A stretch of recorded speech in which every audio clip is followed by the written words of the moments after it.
Hey, welcome. I'd like to talk to you today about is the 10K tomato. We're getting that planted in the ground. And the pumpkin plants are starting to vine out at Frank's. I want you to meet Frank. And we're going to do some videos this summer with Frank on growing the pumpkins in his newly built kin cave. All right, along with, the Bubba and Eri videos. So they're kind of stalled out right now at Bubba and Eri's. The garden patch, we didn't use lights and soil cables. So the plants are pretty much just standing still. So you'll see the difference between that and using lights and soil cables. Please join us.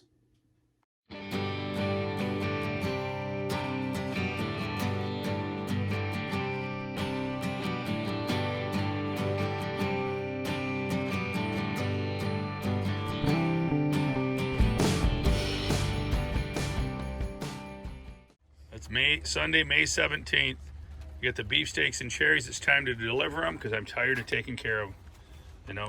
I've been babying them. They got a little bit of sun scorch here. This is sun scorch right there. You don't know what that looks like.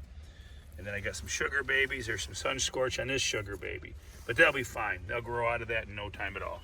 But this is Frank. Hey, how's it going? Frank. I just dropping off some pumpkin plants. I got some pumpkin plants here in the car. Yep. Some 2043s. You want to grab those? Yeah, sure thing. Those are 2043s. Give them some backup plants. Yep, got a couple going right now. I got some backups because we've been having some crazy weather here in Michigan, but looks like hopefully we're through it all. It was cold for a couple weeks and now it's raining, but fighting through it. Which is great. Crazy times, sheltering in place. But I figure with the rain would knock down any vapor coming out of your mouth. So no need to wear a mask in the rain. I would hardly think so, Yeah. So, but anyways, check out this. Frank's built his first house. Yeah, first year. First house. He's building him a kin cave, so to speak. Here's his plants. Check out these plants.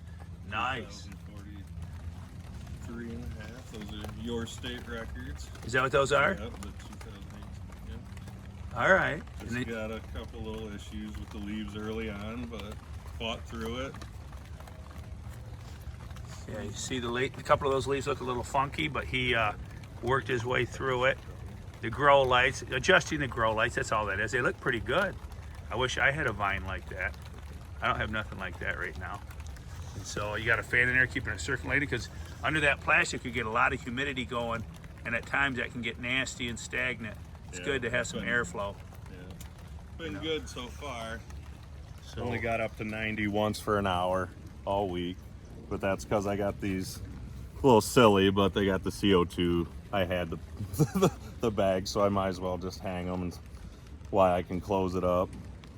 But getting the mesh netting for the greenhouse, not going to use plastic. I bought plastic at first, but just seemed more practical with the airflow, let the rain through.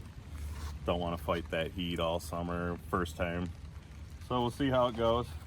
Then I got to put up some screen down here and some more purlins, sturdy it up. Then we got to maybe plant a couple backups and get the boards like Mark showed us how to do in the videos. Walk on them so you don't ruin your roots. But walk planks, elevated walk planks, and let the vines grow underneath it. That's move them around. Something I did first year I did that was 2011 with my watermelons. I grew a 260-pound watermelon and used elevated walk planks. I've been using them ever since. Most people just throw the planks directly on the ground. But just real quick, I want to show you one thing Frank learned is that he doesn't like the couplings. Don't use couplings to connect your pipes. You're better off to buy the pipes that already have the female built on, and then you put the male into it. And the gray electrical conduit. I'll show you down here real quick. The electrical gray conduit, just to give you some pointers here. I'm building these houses. I love how he bolted these on. He's got them bolted and strapped.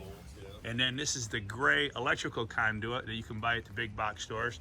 And right there it has the female already built on it. Works much better than trying to glue couplings. Much easier to bend. I did that a long time ago. I did the same thing 8 years ago, whatever it was. I did the same thing. I tried couplings, and sometimes they kink up. They don't want to have that smooth, round transition, and they tend to want to break off. But anyways, very cool, nice. And I like you got a great slope here. If you get a wet year using the screen, the rain gets through, and you get a lot of rain, you definitely planted this the right direction, because now what's going to happen is your main root system, your stump, it's going to have, you got more feed coming down. Let me adjust this down. The water is going to drain down towards your house, and you don't want it to drain the other way. You wouldn't want your crown down at that end and have all that water. If it gets too wet, you'll have a foaming stump.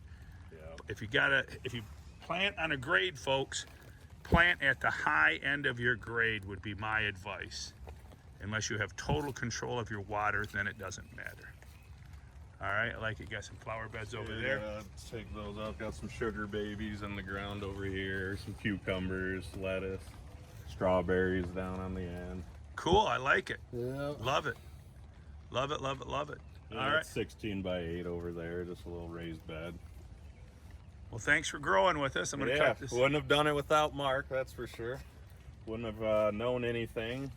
So far, so good. We'll see how the season goes, but using advanced nutrients, probably stick with that.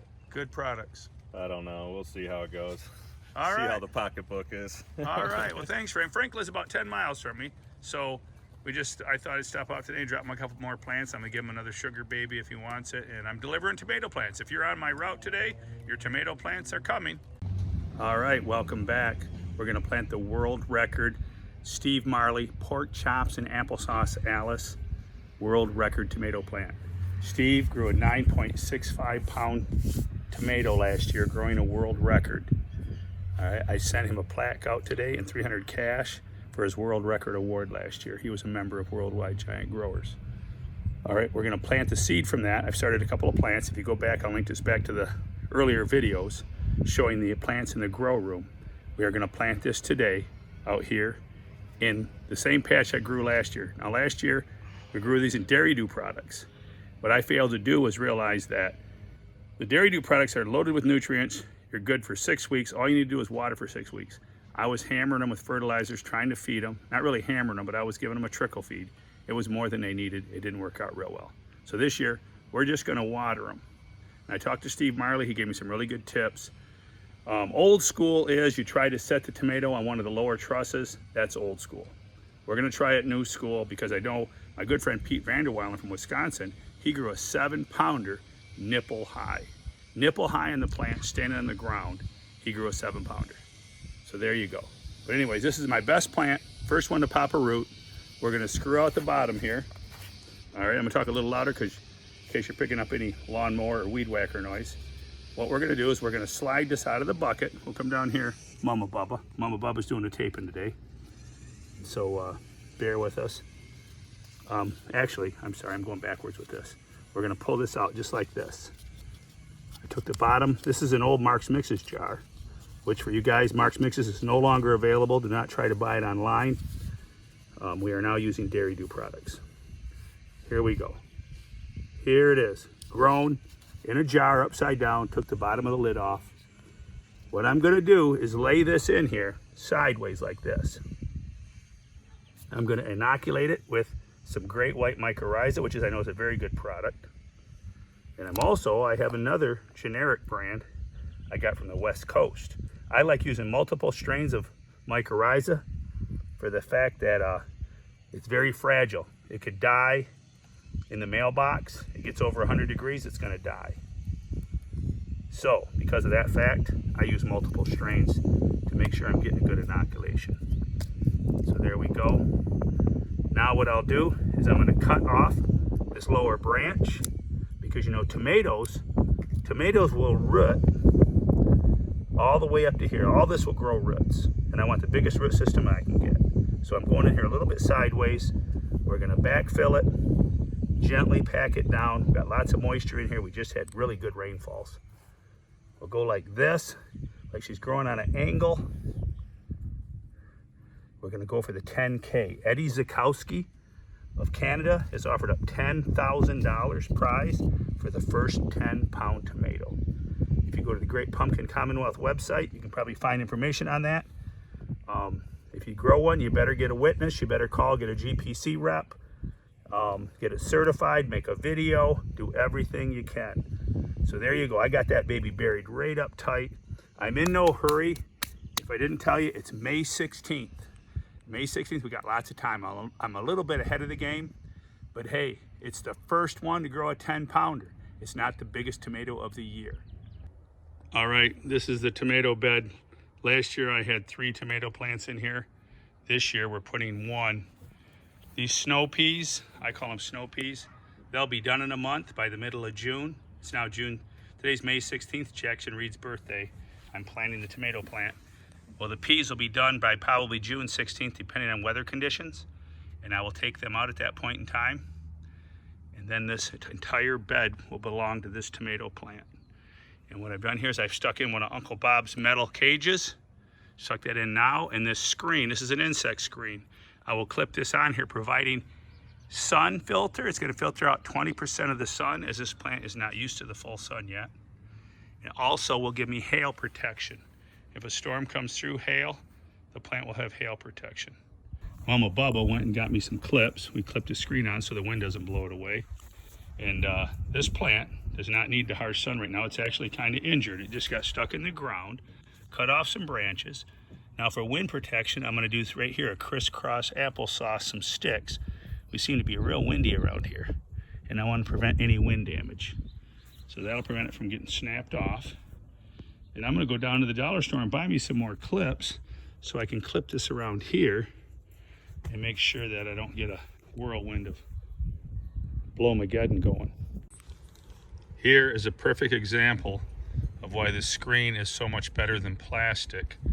Today, with this screen, all right, if I put plastic up here as a windbreak, today the wind is just horrible. I just stuck the plant in the ground yesterday. The wind is terrible today.